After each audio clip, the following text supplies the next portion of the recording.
बिस्मिल्लाहिर्रहमानिर्रहीम। अस्सलामु अलैकुम वरहमतुल्लाहि वबरकातुहू।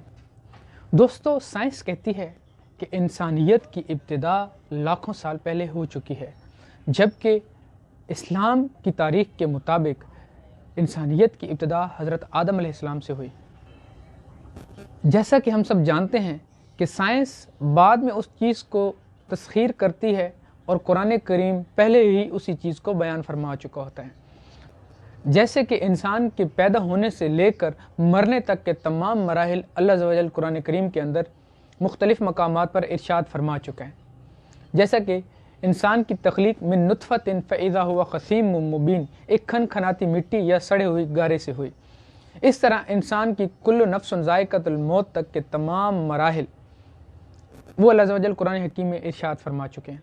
जैसा कि साइंस ने आज ये प्रूफ किया कि पहाड़ों की ज़मीन के अंदर जड़ें मौजूद हैं, जबकि पहले ये नज़रिया पाया जाता था कि पहाड़ ज़मीन पर वैसे ही एक ढेर की शक्ल में खड़े हैं।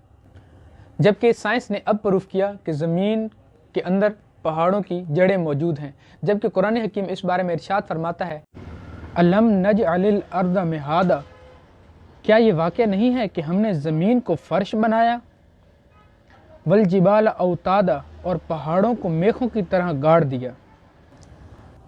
अलगर्ज़ कि कुरान हकीम वो तमाम बातें पहले ही कह चुका होता है जिनको साइंस बाद में तस्खीर करती है।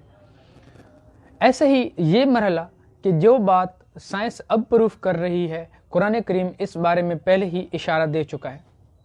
सूरह बकरा की आयत नंबर 30 के अंदर अल्लाह अज़्ज़ व जल इरशाद फरमाता है, व इज़ क़ाल रब्बुका लिल मलाइकति इन्नी जाइलुन फिल अर्दि खलीफा, और जब कहा तुम्हारे रब ने फरिश्तों से, और मैं ज़मीन में अपना एक खलीफा, नायब या नुमाइंदा भेजने वाला हूँ, तो फरिश्तों ने आगे से इंसान की तख्लीक पर एतराज़ करते हुए कहा, क़ालू अतजअलु मन युफ़सिदु फ़ीहा व यफ़सिकु दिमा, और वो कहने लगे कि तू भला ऐसे को क्यों पैदा फरमाता है जो ज़मीन में फ़साद करेगा, व यफ़सिकु दिमा, और खून रेज़ी करेगा। जैसा कि हम जानते हैं कि इंसान से पहले आबाद जो मखलूक़ें थी उनमें नूरी और नारी दो मखलूक़ें मौजूद थी। हम ये भी जानते हैं कि नूर के अंदर खून मौजूद नहीं, वो रोशनी से बनाए गए हैं, जबकि जन्नात आग और धुएं से बनाए गए हैं। लिहाजा ये दो मखलूक़ें वो हैं जिनके अंदर खून नहीं पाया जाता, और खून वाली मखलूक जो कि आज भी खून रेज़ी कर रही है वो इंसान है।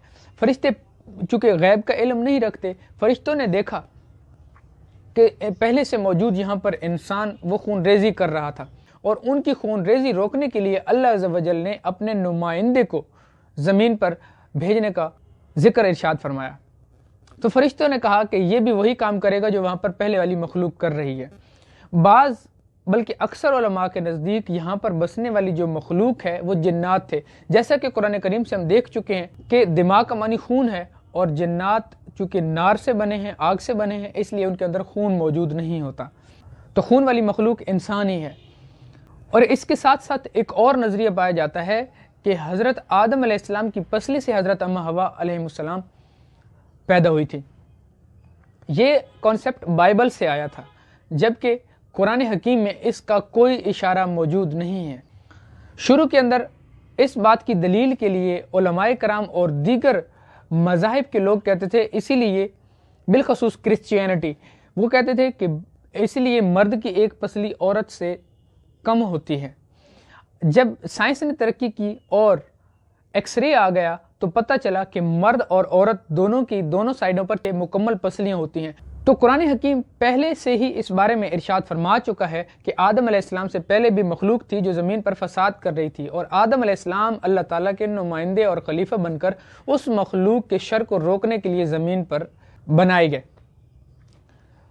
आदम अलैहिस्सलाम जन्नतुन यानी कि बाग के अंदर अल्लाह ताला ने हज़रत आदम अलैहिस्सलाम को बनाया। आदम अलैहिस्सलाम किसी दूसरे प्लैनेट, सयारे या जन्नत किसी और मकाम से नहीं आए, बल्कि जन्नत उनका मानी बाग है। उस बाग के अंदर हज़रत आदम अलैहिस्सलाम की तख्लीक हुई, और उसी के अंदर ही हज़रत आदम अलैहिस्सलाम को सजदा किया गया कि ये बहुत बड़े प्रोग्राम की खातिर अल्लाह अज़्ज़ व जल ने इनको तख्लीक फरमाया है, और ये अल्लाह अज़्ज़ व जल का निज़ाम कानून वो लेकर उस शरपसंद मखलूक की तरफ जा रहे हैं। फरिश्तों का आदम अलैहिस्सलाम को सजदा करने की गर्ज वो रूह थी। रूह यसअलूनका अनिर रूह कुल रूह मिन अम्र रब्बी, اے حبیب، بندے آپ سے روح کے بارے میں سوال کرتے ہیں تو کہہ دیجیے یہ میرے رب کا امر ہے، حکم ہے۔ تو حضرت آدم علیہ السلام اس امر، اس حکم کے ساتھ اس مخلوق کے اندر آئے۔ زمین پر موجود انسان اتنی زیادہ زبانیں کیوں بولتے ہیں؟ یہ زبانیں کہاں سے مارد وجود میں آئی؟ آج تک یہ سوال ایک معمہ بنا ہوا ہے۔ تو اس کا جواب بھی یہی ہے کہ جو انسان زمین پر پہلے سے موجود تھے وہ یہ زبانیں پہلے سے بول رہے تھے۔ ایک صاحب فقر سے میری بات ہوئی تو وہ بقول ان کے، اب یہ بات کوئی اتھینٹک نہیں ہو سکتی، نہ اس کی میرے پاس دلیل ہے، لیکن میں ایک قیاس کے طور پر ان کی یہ بات آپ کے گوش گزار کر رہا ہوں کہ اللہ تعالیٰ نے 1400 آدم تخلیق فرمائے۔ یہی وجہ ہے کہ گاہے بگاہے آنے والے آدموں کا اپ گریڈ ورژن، انسانیت کا اپ گریڈ لیٹسٹ ورژن وہ ہم ہیں جو اس زمانے کے اندر موجود ہیں۔ ہم زمانے قدیم کی ترقی کو اگر دیکھیں، اللہ تعالیٰ قوم عاد اور قوم سمود کی طاقت اور ترقی کی بات کرتا ہے، اور اہرام مصر جو ہمارے لیے آج بھی مصر کے پیرامڈس جو ہیں، ہم ان کے جیسے دوبارہ نہیں کریٹ کر سکتے۔